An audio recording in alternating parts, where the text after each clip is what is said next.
Usually when we talk about the rise of an empire, there is this expectation of just like brute force. I mean, if you close your eyes right now and picture an ancient empire, you probably picture a bulldozer. Right, yeah. You expect the sheer crushing weight of a military machine. Exactly. You see legions of soldiers just marching in lockstep, cities being leveled, and some conqueror planting a flag in the rubble saying, this is mine now. It's the classic narrative of domination. We expect the bulldozer because, well, historically, that is how most borders were drawn. Yeah. It is a very binary way of looking at history. You are either the conqueror holding the sword, or you are the conquered giving up your grain. Right. It's clean in a really brutal sort of way. But then you step into the world of the ancient Mediterranean, specifically the period right after Alexander the Great, and suddenly that bulldozer is just nowhere to be found. No, it's a completely different landscape. It really is. Instead, we are looking at a totally different kind of machinery. We're looking at a state that didn't just conquer, it curated. Which is the absolute definition of imperial theater. I mean, it's a masterpiece of perception management, where the aesthetics of power were just as important as the actual mechanics of power. Welcome to the Deep Dive. Today, we are taking you on a journey into the Ptolemaic kingdom. And this is the empire that ruled Egypt from roughly 305 BCE down to 30 BCE. A fascinating, highly complex period. Oh, incredibly complex. But our mission today is to look at this era through a really unique psychological lens. We are going to analyze this entire civilization as if it had a personality. Yes, specifically a psychological archetype that the source text refers to as the apex performer, or the Liz persona. Which is just a brilliant way to frame statecraft, I think. I mean, when you apply modern psychological archetypes to ancient state structures, you suddenly see the underlying logic of all their decisions. You really do. It changes the whole paradigm. Okay, so let's unpack this. Usually we think of empires as those steamrollers we talked about. But the Ptolemaic Empire, functioning as this apex performer, they ruled through aesthetics, luxury, and, controlled admiration. Right. It's like they were the ancient world's ultimate influencers. What if the ultimate flex of an empire wasn't military brute force, but curation? That's the core premise here. Because they didn't invent a new civilization from scratch, did they? They basically orchestrated Egyptian kingship, Greek politics, and global trade into this one polished, glittering imperial performance. Exactly. And to understand that, you have to look at the classical era itself, which this kingdom just perfectly embodies. It was about so much more than mere survival. Right, because earlier periods were just about making it through the year. Yeah, if you look at earlier periods in human history, the driving question of a civilization was often, how do we survive the winter? Right. Or how do we survive the neighboring tribe? Just basic subsistence. Yes. But the classical world asks a fundamentally different question. It asks, how do we organize, define, and elevate human society? Like, how do we optimize it? Precisely. Optimization is the key word. Yeah. And the thesis we are exploring today is that the Ptolemaic state was essentially a machine for making inherited systems more elegant, more scalable, and, well, more useful. So they didn't look at Egypt and say, let's tear this down and build Greece 2.0. Not at all. They looked at Egypt and said, how do we refine this? How do we layer our systems on top of these incredibly ancient, already functioning systems to create something that projects absolute prestige? And it worked. I mean, it was dense, it was literate, hierarchical, and just intensely self-conscious about what civilization should look like. Highly self-conscious, yes. But to really understand this curated empire, this glittering machine, we have to look at how it started. Because it didn't just spring out of nowhere. It emerged from the shattered remains of something else. It emerged from the ultimate bulldozer himself. Alexander the Great. Right. He is the mythic opener of the age. I mean, without Alexander's initial shockwave, the entire Hellenistic world just does not exist. So let's put you, the listener, in this moment. Imagine you are living in Egypt in 332 BCE. For nearly 2 centuries, with, a few interruptions, Egypt has been a satrapy of the Persian Empire. And a satrapy is essentially a province governed by a proxy ruler. Right, a satrap who answers directly to the Persian king. And the Persians treated Egypt largely as a cash cow.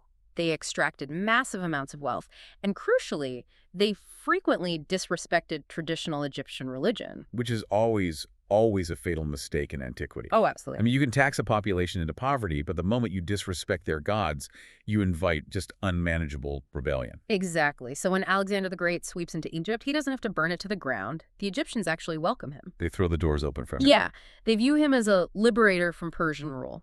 So he comes in, and he immediately does something brilliant. He visits the famous Oracle of Amun at the Siwa Oasis. This is such a turning point in world history. I mean, the Siwa Oasis is deep in the western desert. It is a grueling, dangerous trek. Right, he could have died just getting there. Easily. But Alexander undertakes it because the oracle there was renowned across the entire Mediterranean. And when he arrives, the high priest reportedly greets him not just as a king, but as the son of the god Amun. Whom the Greeks equated with Zeus. Right. The syncretism starts early. It's the ultimate divine endorsement. So he has this religious backing. He founds the city of Alexandria on the Mediterranean coast, lays out the grid lines, and then, He leaves. yeah, he just leaves to conquer the rest of the world and eventually dies in Babylon at the young age of 32. He dies young. His empire stretches all the way from Greece to India. And suddenly there is this massive power vacuum. Because he leaves no clear heir. Right. He famously, supposedly said he leaves his empire to the strongest. Which is just a recipe for disaster. It kicks off the wars of the Diadochi, or the Successor Wars. His generals basically look at this massive map and start carving it up with swords. A very messy, very bloody period. Extremely. And this is where our actual founder enters the story. A general named Ptolemy. He wasn't just any general, though, right? No, he was one of Alexander's closest friends and bodyguards. So Ptolemy looks at all this chaos, and instead of trying to claim the whole empire, he makes a highly calculated choice. He seizes Egypt. And what's really fascinating here is the structural importance of Ptolemy's choice. I mean, he survived the brutal successor wars because he chose his geography perfectly. Because Egypt is naturally fortified. Exactly. It has the Mediterranean Sea to the north, the Red Sea to the east, and these massive, inhospitable deserts to the west and south. He took the prize that was highly defensible and extraordinarily rich. And to legitimize his claim, he does something wild. He literally hijacks Alexander's funeral procession. One of the great heists of antiquity. Seriously, Alexander's body was supposed to go back to Macedon, but Ptolemy steals the corpse and brings it to Egypt. It is a massive political statement. It's him saying, I have the body of the god king, therefore my rule is legitimate. Right, so he turns Egypt from a Persian satrapy into an independent monarchy, and he founds a dynasty that is going to last for nearly 300 years. But holding it meant he had to actually govern it. And this brings us right back to that psychological framework we mentioned. The Liz subpersonality, the apex performer. Right. If we're going to understand how they ruled for 3 centuries, we have to deeply understand this archetype. Let's really dig into what this means. The Liz archetype is described in the source as someone who values independence, social status, autonomy, and admiration. It's a persona that heavily prioritizes aesthetics and efficient control. Right. And the defining characteristic, this is the key part, is a preference for doing less work to achieve a desired outcome while seeking maximum recognition. It is the absolute essence of elite efficiency. I mean, if you think about an apex performer in the modern corporate world, it's the executive who doesn't necessarily work 100-hour weeks in the trenches. Right, they're not doing the grunt work. No, but they completely control the narrative. They delegate flawlessly, and they ensure every positive outcome reflects perfectly on them. They cope with the world through artistic expression, social interaction, and a highly consumption-oriented lifestyle. It's a figure of power as performance. Exactly. Doing less work to achieve a desired outcome. That is optimization. They didn't want to fight endless wars if they didn't have to. The themes of this framework are dominance, spectacle, glamour, manipulation, and what the source called queenship, or high-status statecraft. Well, so how does this actually map onto an entire kingdom? The alignment is profound, really. The Ptolemies did not rely on brute force alone. I mean, they could have tried to culturally flatten Egypt. Because they had a powerful Macedonian army. They did. They could have burned the temples, outlawed the Egyptian language, and tried to force everyone to become perfectly Greek by the sword. But that is horribly inefficient. Exactly. It requires massive, constant military occupation that is way too much work. So instead, they ruled through image. They ruled through luxury, ritual, selective access, and controlled admiration. Okay, here's where I need to play devil's advocate for a second, or at least ask for some clarification. Sure. If another archetype, let's call it Val, represents the disciplined military machine of Rome, the bulldozer, and Kenny represents a pure bureaucratic logic state, right? And Liz is the Ptolemaic kingdom. What does this actually mean in practice? I mean, was the Ptolemaic kingdom basically ruling via pure glamour and perception management? It's a fair question. Because as much as I love the idea of statecraft as performance art, you can't feed a phalanx with good vibes and a great outfit. And that is the crucial distinction. It wasn't just smoke and mirrors. The glamour was the governance. Okay, explain that. They turned wealth into legitimacy. Beauty, status, and intelligence were not just decorations placed around the center of power to make it look pretty. They actually were the power. By constructing monumental architecture, by sponsoring the greatest minds, by dressing the court in unimaginable luxury, they were making a very specific political statement.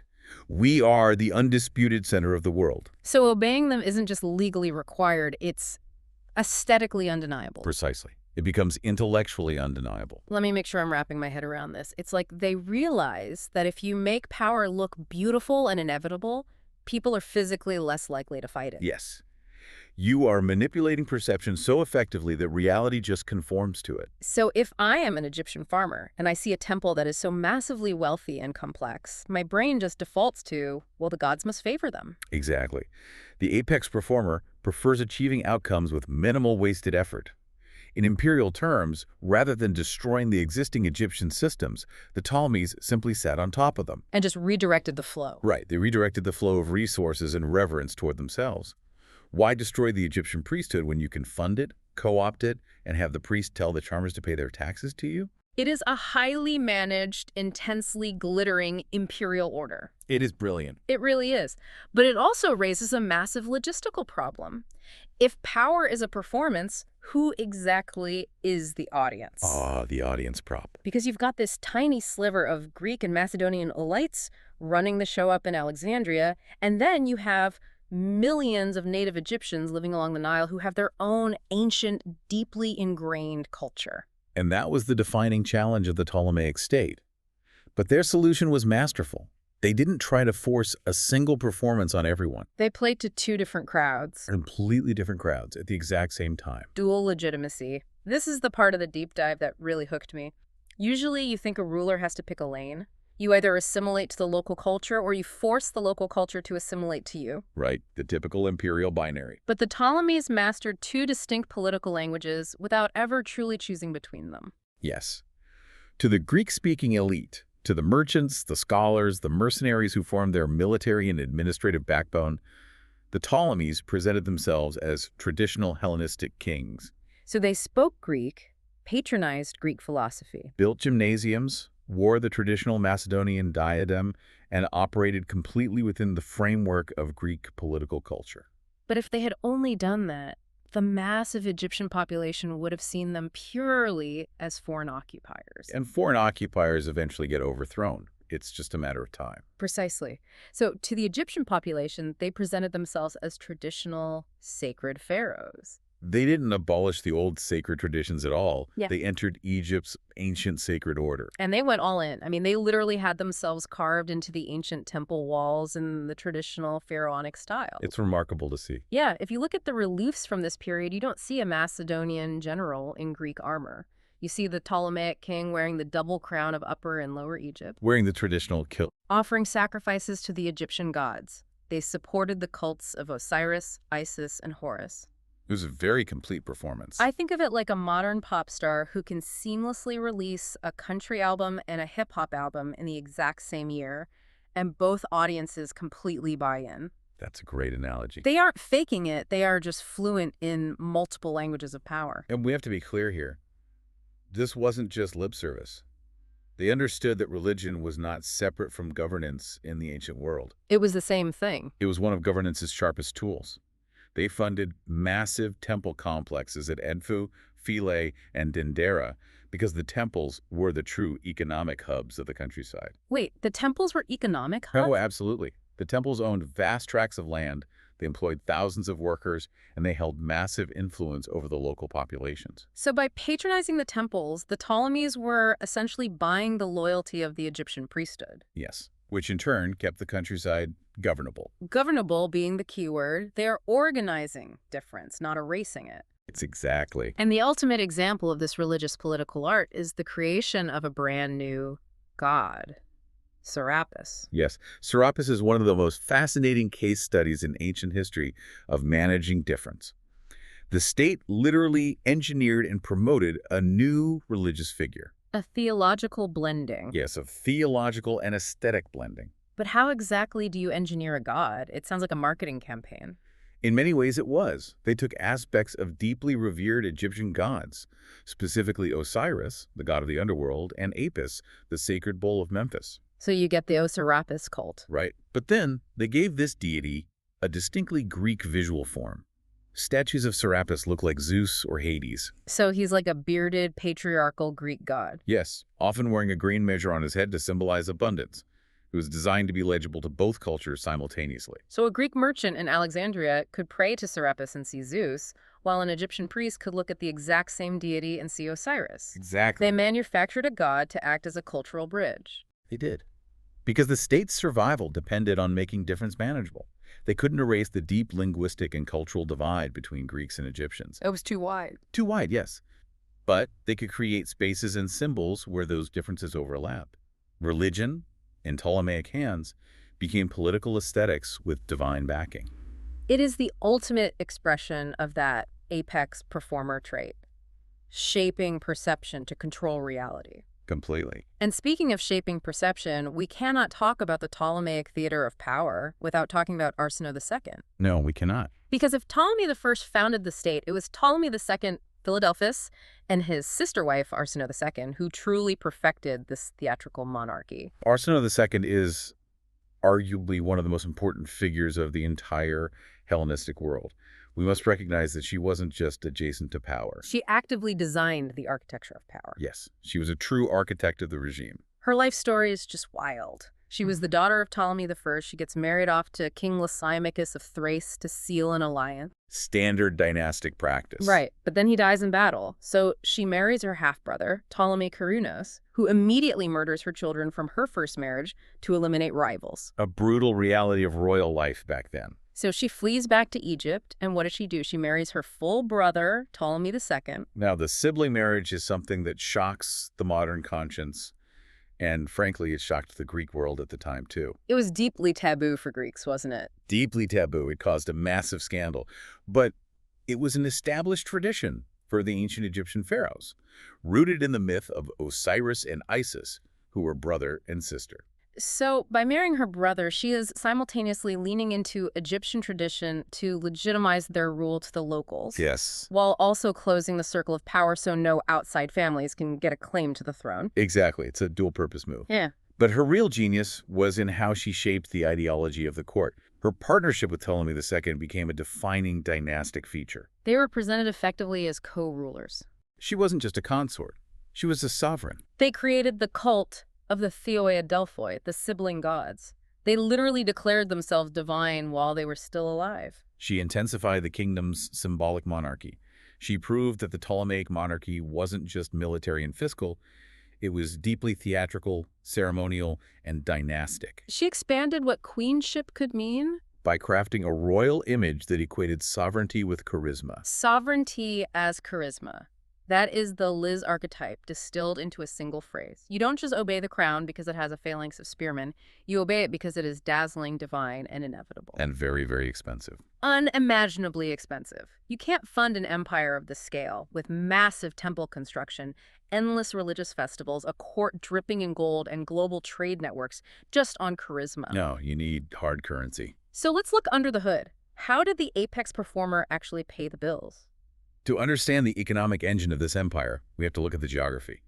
Geography shaped absolutely everything about how this state functioned. Let's talk about the Nile. The core environment was the incredibly fertile river corridor of the Nile, completely surrounded by harsh, unforgiving desert. It's the ultimate natural fortress. I mean, the deserts limit the invasion routes, keeping the enemies out, while the river keeps the people fed. The Nile's mechanics made large-scale agriculture predictably massive. The annual flooding of the river, the inundation, deposited rich silt onto the banks, making the land uniquely fertile. And this provided extraordinary agricultural output. Especially grain. And in the ancient Mediterranean, Grain was the ultimate currency. Because if you control the grain, you control the survival of cities across the sea. Precisely. But the Ptolemies didn't just sit back and passively collect what the river provided. They actively optimized it. They transformed a natural advantage into immense fiscal power through incredibly tight supervision. What did that look like on the ground? Well, we are talking about a highly sophisticated bureaucracy. The state was divided into administrative districts called nomes, governed by nomarchs. They conducted meticulous land surveys. They needed to know exactly how much land was flooded each year so they could calculate precisely how much grain could be extracted in taxes. And the taxation system wasn't just a guy knocking on your door once a year, right? It was deeply systemic. How did it actually work for an average Egyptian farmer? It was heavily monetized and deeply intrusive. The Ptolemies introduced coinage on a massive scale to an economy that had previously relied heavily on barter and grain exchange. So they forced them into a cash economy. Essentially, yes. The state employed officials like theoeconomos who managed the economy of a district. But they also utilized a system called tax farming. Tax farming. That just sounds like a recipe for absolute corruption. Oh, it absolutely was. Yeah. The state would essentially auction off the right to collect taxes for a certain region. Wait, so they just auctioned it off? Yes.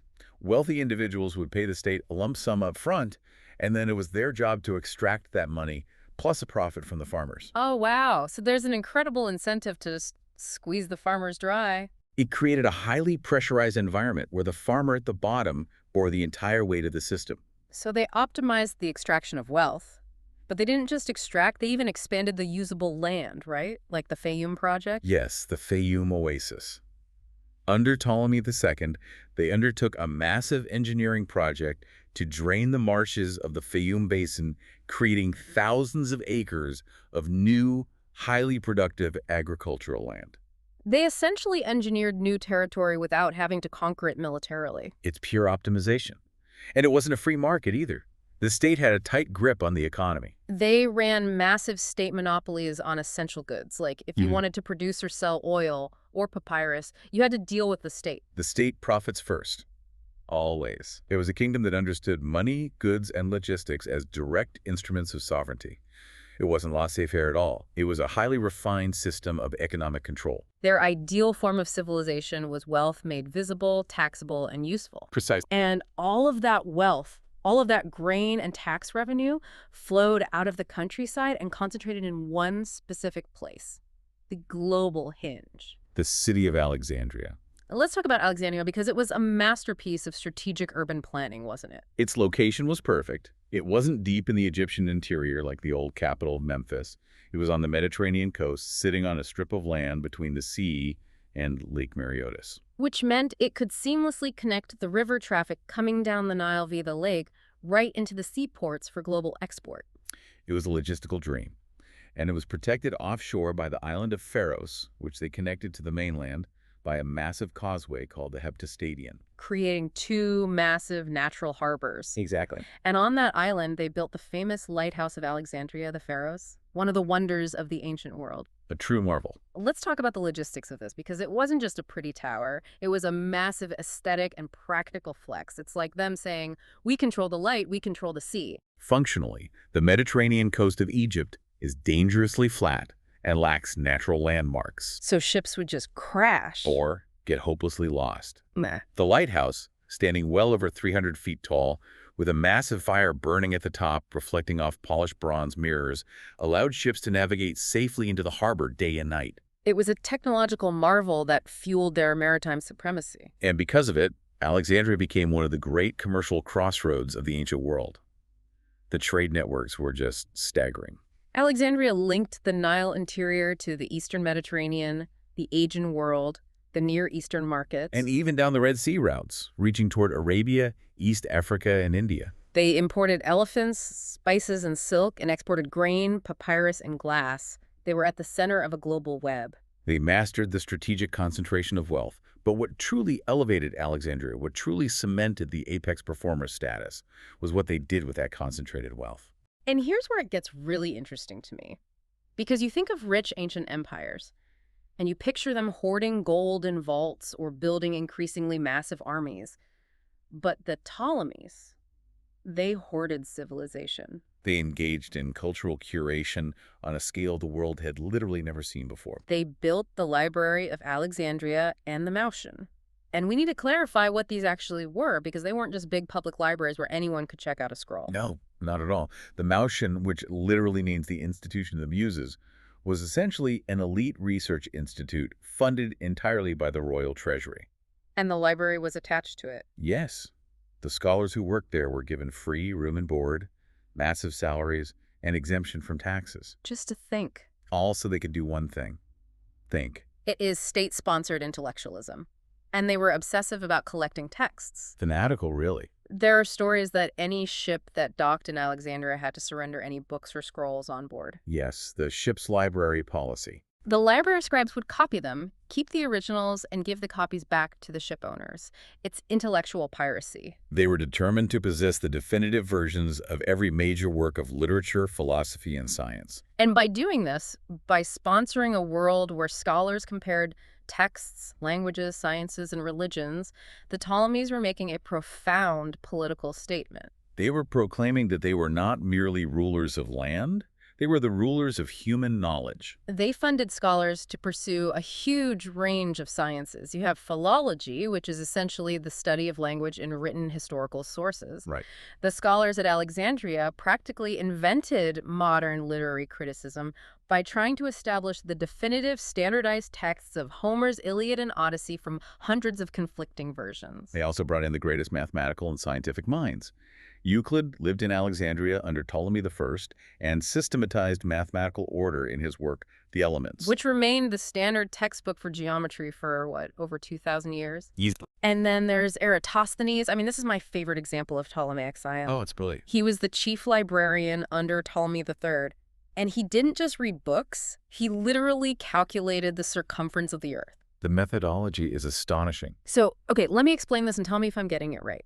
He hears that in the city of Sion, far down the Nile on the summer solstice, the sun shines straight down to the bottom of a deep well. Right, meaning there are no shadows. Because the sun is directly overhead. So on that exact same day in Alexandria, Eratosthenes sets up a vertical stick, or examines the shadow of an obelisk and measures the angle of the shadow. Yes. It's about 7.2 degrees off vertical. He knows that 7.2 degrees is roughly 1/50th of a circle. Correct. So he takes the known distance between Alexandria and Syene, multiplies it by 50, and calculates the circumference of the Earth with astonishing accuracy. It is a staggering achievement for the ancient world. But if we pull back to our psychological framework, we have to ask, why does an imperial state fund this? That's exactly my question. I'm picturing Alexandria as the ancient world's Silicon Valley, but entirely run by the government. Was funding this incredible level of science and mathematics a genuinely noble pursuit? It's a complex motivation. Did the Ptolemaic kings genuinely care about the circumference of the Earth or the definitive text of Homer? Or was it just intellectual intimidation? Was it a way to flex on their rival empires, like, our brains are bigger than yours?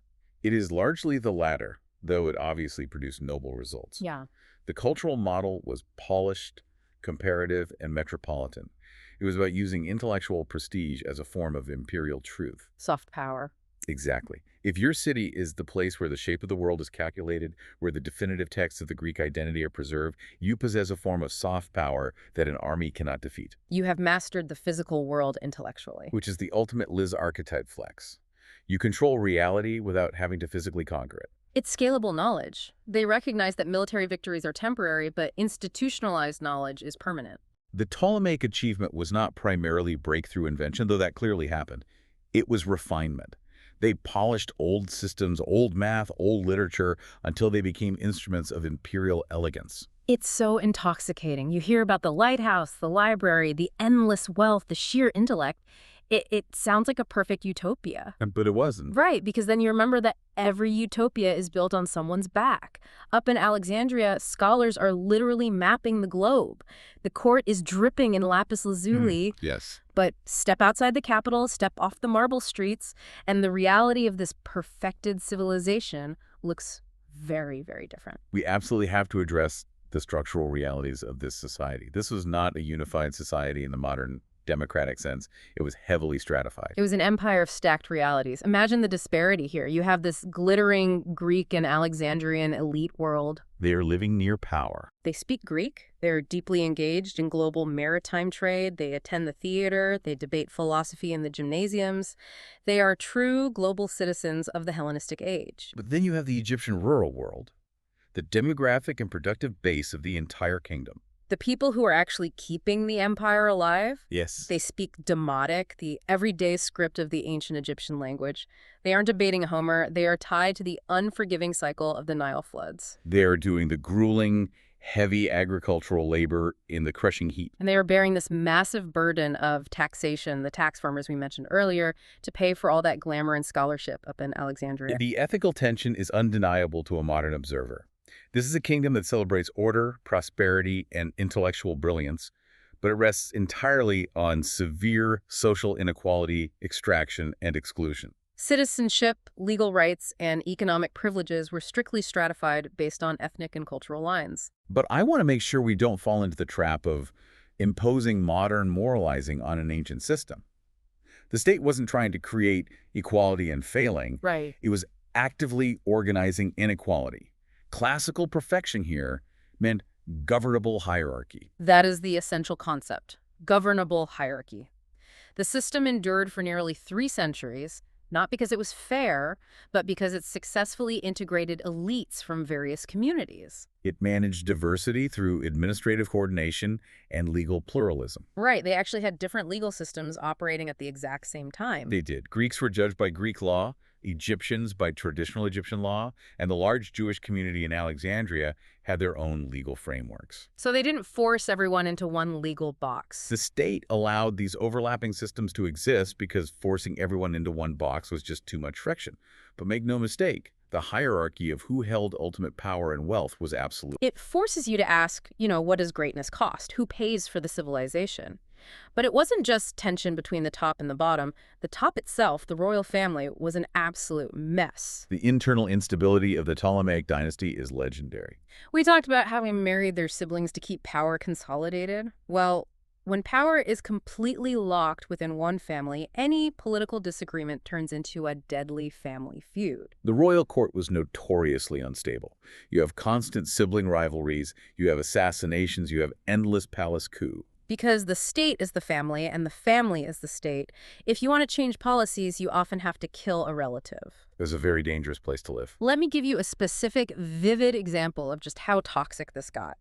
Let's talk about Ptolemy VIII, who was charmingly nicknamed Physcon, which roughly translates to fatty or potbelly. A very dark chapter. This guy's reign is a nightmare of dynastic rot. He is co-ruling with his brother and his sister, Cleopatra II. Eventually, he drives his brother out, he marries his sister, but then he decides he prefers her daughter, his own niece, Cleopatra III. So he marries her too, without divorcing her mother. Setting up a completely unworkable power dynamic between a mother and daughter who are both married to the exact same king. Exactly. Civil war inevitably breaks out between Physcon and his older sister wife. Physcon has to flee Alexandria, and in his rage, he takes his own son, the son he had with his older sister, murders him, dismembers the body, puts the pieces in a box, and sends it to his sister wife as a birthday present. It is gruesome, and it highlights the sheer brutal reality behind the polished aesthetic facade. It's just horrific. The apex performer state is pristine on the outside, but internally, the psychological toll of absolute concentrated power led to profound paranoia and just savagery. And while the royal family is literally butchering each other in the palaces of Alexandria, the native Egyptian population down south isn't just sitting quietly paying their taxes. No, there were massive internal revolts. Significant resistance to the heavy taxation and the arrogance of the Greek administrative elite. The most famous is the Great Theban Revolt, which started around 206 BCE. A native Egyptian named Hugronophor declared himself pharaoh and successfully ripped the entire southern half of the country, the Thebaid, away from Ptolemaic control for 20 years. 20 years. That is not a minor riot. That is a full-blown secession. The kingdom was powerful, but it was incredibly brittle. The profound social inequality meant that the threat of rebellion was a constant undercurrent. So they had to manage this internal tension constantly, often having to divert massive military resources just to pacify their own farmers. Yes. So you have an empire that is trying to, right, You had the Ptolemaic kingdom in Egypt, but you also had the massive Seleucid Empire, which controlled vast territories in Syria, Mesopotamia, and Persia. Yeah. And you had the Antigonid kingdom up in Macedon and Greece. and these neighbors did not respect each other's borders. Not at all. It was a state of near-constant warfare for dominance. The most defining, exhausting, and long-term conflict for the Ptolemies was with the Seleucid Empire. This played out over a series of massive conflicts known as the Syrian Wars. There were 6 major Syrian wars. 6. Over roughly a century, and what were they fighting over? Mostly a region called Koli Syria. Koli Syria roughly corresponds to modern-day Lebanon, southern Syria, and Israel. Why bleed your empires dry over this specific strip of land? For several reasons. First, geography. Yeah. It was the physical buffer zone between Egypt and the Seleucid heartland. Second, trade. It controlled the vital overland caravan routes coming from Arabia in the east to the Mediterranean coast. That makes sense. And third, resources. The cedar forests of Lebanon were absolutely vital for building the massive naval fleets both empires relied on. Possessing Coele-Syria carried immense strategic and symbolic prestige. The defining clash of these wars has to be the Battle of Raphia in 217 BCE. This is during the Fourth Syrian War. It is one of the largest land battles of the entire ancient world. You have Ptolemy IV facing off against the Seleucid king Antiochus III. The scale is staggering. We are talking about tens of thousands of heavily armed men on both sides. Let's break down how this battle actually worked, because Hellenistic warfare is fascinating. Both sides are using the Macedonian phalanx. Right. Imagine massive blocks of infantry, 16 ranks deep, all wielding sarissas. A sarissa is a pike that is anywhere from 13 to 20 feet long. It's essentially a moving forest of spear points. The logistics of just moving these blocks of men without them tripping over each other is insane. And you have heavy cavalry on the wings, designed to flank the enemy once the infantry lines clash. But Raphia is perhaps most famous for the elephant charge. Yes. Both sides deployed war elephants. It's the ultimate shock weapon of antiquity. But there was a difference in their elephants, right? The Seleucids used Indian elephants, which they had access to through their eastern provinces. The Ptolemies, cut off from India, used African forest elephants, which they hunted and captured along the Red Sea coast. And the Indian ones were bigger. The Indian elephants were physically larger and more aggressive. When the elephant lines clashed at Raphia, the Ptolemaic African elephants panicked, refused to fight, and actually turned around, trampling through their own lines. It's a disaster. But the Ptolemies still won the battle. And they won it because of a massive, desperate gamble they took before the battle even started. A gamble that perfectly illustrates the tension of the state. Leading up to the war, Ptolemy IV realized he simply did not have enough Greek and Macedonian mercenaries to match the Seleucid army. So what did he do? So breaking nearly a century of precedent, he armed and trained 20,000 native Egyptians, the Machimoi, in the Macedonian phalanx style. They gave the heavily taxed, resentful farmers 20-foot spears and trained them how to fight in formation. And in the center of the line at Raphia, it was those native Egyptian troops who held firm and pushed back the Seleucid center, winning the battle for the Ptolemies. They won a massive temporary victory. They secured Coele-Syria for a little while longer. But arming the native population backfired spectacularly in the long run. It was a strategic disaster. Once the native Egyptians realized they had the weapons, the training, and the tactical discipline to defeat a professional Hellenistic army, they returned home to the crushing taxation and asked themselves, why are we taking orders from the Greeks in Alexandria? Exactly. And that directly fueled the massive Theban revolt we talked about earlier. They solved an external crisis by igniting an internal one. Which goes to show the limits of the Ptolemaic system. But we should also note that they didn't just rely on open warfare. The apex performer prefers to avoid the muddy, bloody mess of a battlefield if possible. They preferred diplomacy and soft power. Right. Control the center. Let others orbit you. If you don't want to expend the energy fighting a war, you use your vast wealth to make people dependent on you. They projected power across the Aegean and the Mediterranean without always needing direct conquest. They funded independent Greek cities, they built intricate naval alliances, the Nesiotic League, and they used their economic dominance as a weapon. If you are the main supplier of grain, papyrus, and glass to the entire Mediterranean, you have incredible leverage. Massive leverage. A Greek city-state isn't going to align with the Seleucids. If doing so means Alexandria cuts off their grain shipments and they starve in the winter, People don't bite the hand that feeds them. They use this economic dominance and their cultural prestige to maintain their position, stepping in with military force only when absolutely necessary. It was an elegant, efficient way to manage a chaotic geopolitical reality. It sounds incredibly sophisticated. They're playing the long game with trade, culture, and strategic alliances. But if they were so smart, so optimized, how did they miscalculate the relationship with the biggest player on the board? Rome. Right. How did this apex performer misread the ultimate bulldozer? I'm talking, of course, about Rome. Because they started as allies, didn't they? They did. In the early phases of Roman expansion into the Eastern Mediterranean, the Ptolemies and the Romans actually shared mutual interests. They both wanted to keep the other kingdoms weak. Exactly. They both wanted to keep the other Hellenistic kingdoms, like Macedon and the Seleucids, divided. There were frequent diplomatic exchanges. The Ptolemies sent grain to Rome during famines. So Rome liked them. Egypt was seen by Rome as a highly useful, very wealthy friend. But there is a chilling reality about Roman diplomacy. Rome doesn't stay your ally. Rome eats you. That is the tragic inevitability of this era. Rome evolved from a strategic partner into an unstoppable, expanding dominator. The Ptolemaic strategy of orbiting alliances, cultural prestige, and soft power was highly effective against other Hellenistic kingdoms that played by similar rules. They all respected the same game. But Rome was a different kind of entity. Rome didn't care about your poetry or your library or your elegant diplomacy. Rome is the pure Val archetype.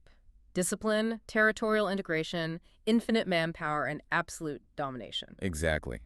When Rome decides it wants something, it doesn't negotiate an alliance. It sends legions until the land is incorporated as a province. Which brings us to the final act, the ultimate clash of civilizational philosophies. You have the graceful, curated, highly managed Ptolemaic kingdom with its centuries of layered prestige facing down the relentless, terrifying steamroller that is the Roman Republic, right as it transforms into an empire. A monumental collision. And standing at the exact center of this collision is the final ruler of the dynasty, Cleopatra VII. Cleopatra is arguably one of the most famous women in human history, but she is almost entirely remembered through the lens of a romantic Hollywood myth. A tragic, highly sexualized figure of seduction. But we must analyze her as she truly was, a brilliant, ruthless stateswoman. She represents the absolute, final, perfect expression of the kingdom's philosophy. She is the ultimate apex performer. She fused intellect, luxury, theater, language, and power into one person. And let's talk about her intellect, because she was formidable. She was highly educated. She is supposedly the only Ptolemaic ruler in 300 years who actually bothered to learn to speak the native Egyptian language. Along with perhaps half a dozen other languages. That linguistic skill wasn't just a hobby, it was a desperate, highly calculated political tool. She was trying to consolidate her base, right? Yes, to appeal directly to the Egyptian population during a time of extreme crisis, to solidify internal support while dealing with external threats. Her actions were not driven by melodrama. They were cold, hard geopolitical strategies. She was trying to preserve Egyptian sovereignty in an age when Rome was systematically swallowing every independent state in the Mediterranean. Let's walk through her strategy, because her maneuvering is astonishing. We begin with a crisis. She is embroiled in a civil war with her own brother, Ptolemy XIII, for control of the throne. She has been driven out of Alexandria. And right at this moment, the most powerful man in Rome, Julius Caesar, arrives in Egypt, chasing his own Roman rival, Pompey. Cleopatra realizes this is her moment. The famous story is that she has herself smuggled into the palace in Alexandria, past her brother's guards, rolled up in a carpet or a bedsack to get a private audience with Caesar. And she forms an alliance with him. But this isn't just a romance. This is a political masterstroke. She understands that Caesar possesses the one thing she lacks, an invincible military force. She uses Caesar's legions to defeat her brother's army in the Alexandrian War, stabilizing her own country and securing her throne. She ties the fate of Egypt to the most powerful man in Rome. It was incredibly risky, but it worked. It stabilized Egypt. But then, the Ides of March happens. Caesar is assassinated in Rome. And the entire geopolitical board resets overnight. She has lost her protector, and Rome plunges into a massive civil war. So she evaluates the board and makes her next move. She aligns with Mark Antony, who controls the eastern half of the Roman world. Together, they attempt to build a massive eastern power bloc to counter the rising power of Caesar's heir, Octavian, in the west. This culminates in the donations of Alexandria, where Antony essentially distributes Eastern Roman lands to Cleopatra and her children. It was a strategic attempt to use Roman power against Rome itself, to build a wall of alliances and client kingdoms strong enough to hold off the inevitable domination of Octavian. But we have to look at her without the romantic filter. She wasn't some modern freedom fighter. Not at all. She was defending her own dynasty, her own wealth, and her own power. She was trying to keep her family on the throne of a highly stratified, intensely extractive empire. It's a crucial distinction. But ultimately, despite all her brilliance, the strategy fails. It all comes down to the year 30 BCE and the aftermath of the Battle of Actium. Actium was a massive naval engagement off the coast of Greece. Octavian's forces, led by his brilliant admiral Agrippa, effectively blockade and defeat the combined fleets of Antony and Cleopatra. It is the definitive turning point. Antony and Cleopatra managed to break out and flee back to Egypt, but their military capacity is broken. Octavian's legions march on Egypt. Antony commits suicide. Cleopatra tries to negotiate one last time with Octavian, but he is a different kind of Roman. He doesn't want an alliance, he wants a trophy. He intends to parade her in chains through Rome. So to deny him that victory, she takes her own life. And with her death, the 300-year-old Ptolemaic dynasty comes to a crashing end. And Egypt is absorbed. It is no longer an independent kingdom. It becomes the personal, private province of the new Roman emperor. It becomes the empire's new breadbasket. Rome didn't destroy Egypt's incredible productivity. They just took over the spreadsheet. They took the massive agricultural engine the Ptolemies had so perfectly optimized, bypassed the local elites, and used it directly to feed the bloated population of the city of Rome. So we look back at the entire arc of this civilization. We have to ask why this incredible apex performer empire actually fell. Was it really just Octavian's superior navy at Actium? It couldn't have been just one battle. An empire that rich doesn't collapse from one bad afternoon on the water. You are correct. It was a deeply layered failure. The arrival of Rome was the final, fatal blow, but the structure was already profoundly cracked. The internal weakness from constant dynastic infighting had degraded their authority for a century. There was immense economic strain from overtaxation and administrative inefficiency. The tax farmers had squeezed the population until there was nothing left to give. And the social fragmentation, the fact that there was never a unified national identity, only a managed, tense hierarchy between the Greek rulers and the Egyptian ruled, left the society brittle. When the final crisis came, the native population had no deeply ingrained loyalty to the dynasty in Alexandria. So they were already exhausted, internally brittle, and socially strained. And then the ultimate predator walked into the room. There is a historical analysis from the source that perfectly captures this reality. Empire versus superempire. Strategy versus inevitability. Cleopatra didn't fail. She just played the last move in a game that was already ending. She played the last move in a game that was already ending. That gives me chills. It entirely reframes the fall of Egypt. It wasn't a failure of her intellect or a failure of the Ptolemaic performance. She played her hand flawlessly. But the rules of the world had simply changed. The era of the apex performer maneuvering through soft power was over, and the era of the bulldozer had arrived. It is a profound historical judgment. It really is. As we reach the end of this deep dive, the final judgments on this entire civilization are incredibly nuanced. We can't look at the Ptolemaic kingdom as a neat story of heroes or villains. History rarely offers us neat categories. Right. It was a regime of brilliant, visionary patrons who sponsored world-changing science, mapped the globe, and collected the knowledge of humanity. But they were also ruthless exploiters. They were scholars charting the stars in a pristine library, funded entirely by the crushing taxation of poor farmers tied to the mud of the Nile. They proved something vital and deeply cynical about human society, that civilization itself could be staged. It could be curated, managed, and optimized. They knew that prestige, learning, religious rituals, staggering wealth, and aesthetic image were not merely decorations that sit around power. They were the very mechanisms of power itself. It's the red carpet we talked about at the beginning. They didn't roll over their subjects with a tank. They rolled out a red carpet, meticulously controlled the lighting, and convinced everyone that their dominance was just the natural, beautiful, inevitable order of the universe. Until the illusion finally cracked. And that brings us to a final thought, something for you, the listener, to mull over as we conclude our journey today. The Ptolemaic kingdom turned perception, aesthetics, and curated identity into a complete functioning system of rule.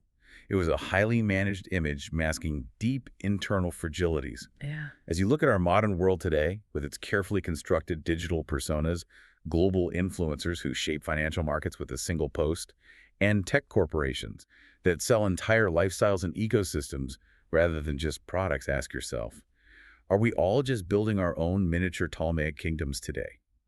That's a heavy thought. And if we are building our modern empires entirely on perception, curation, and the optimization of our image, who or what is the Rome waiting to absorb us when our illusion finally cracks? Wow. From the ancient scrolls of the Library of Alexandria straight into the anxieties of our modern digital feeds. Thank you for joining us on this deep dive into the archives of ancient performance and the architecture of power. We'll see you next time.